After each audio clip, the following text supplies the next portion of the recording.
So I'm going to go through with you now a basic lunge, coordination, leg strength and conditioning pattern. So we have your feet at around shoulders width apart. First thing we want to do is just start into this little squat. Now I'm assuming you've done the warm up for your hips and for your thighs.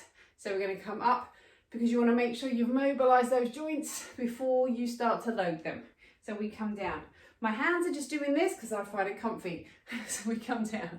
But what you're trying to feel as you come down, that's it. What we're trying to feel here is that your body, your trunk is parallel with the shin. So what we're not doing is that, which is kind of praying, not really working those thighs at all. Remember with the squat, most of the work is going to happen on the way up.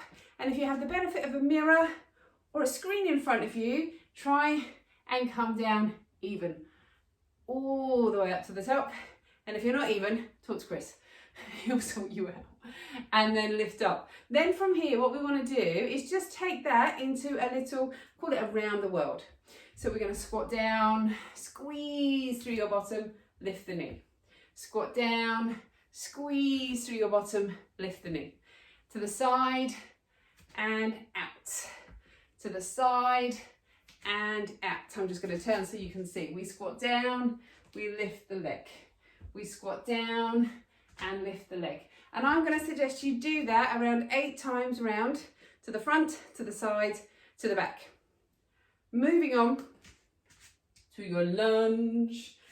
So my feet aren't there, they're there. You don't want to lunge on a tightrope because that's really wobbly. What you want to do though is take a step back so your feet are kind of on train tracks, so you're parallel. And this is key, opening up through your hip. So we're not there. Those lovely lunges, we've all seen them. We're here. Think about your shape. Be tall. Tummy working, bottom working. And we lunge down and we push through that front foot. And we lunge down and we push through that front foot. And down. And up. And down. Once you have the basic movement pattern of the lunge, then you can add funky stuff on. But this is key. Down and up. Let's change to the other side. Come on in, open that hip up, tummy, bottom. And we come down and up. And we come down. That's it. So see, this is straight. We're pushing through both feet. You can feel the bottom in this leg. You're opening up through your hips. So just watch out for some telltale kind of forward lunges, or the other thing I see, feet too close together. There, bottom coming out. So open up through the hip.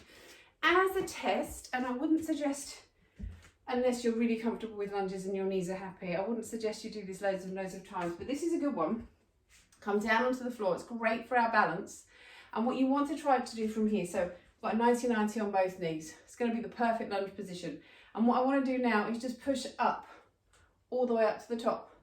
Or another way of doing it, push up and come and balance onto one leg. So you could use it as a little bit of coordination practice just to get the shape. Sometimes your brain needs to know what the shape is, your body needs to feel what the shape is. So we're here, trunk strong, up and in. So you want to do that squat pattern around 8 times. You want to do those lunges maybe 8 to 10 times on each leg. Repeat that 3 times round. And you could do the whole thing 3 times round and you've got a nice 10 to 15 minute circuit, getting your legs working.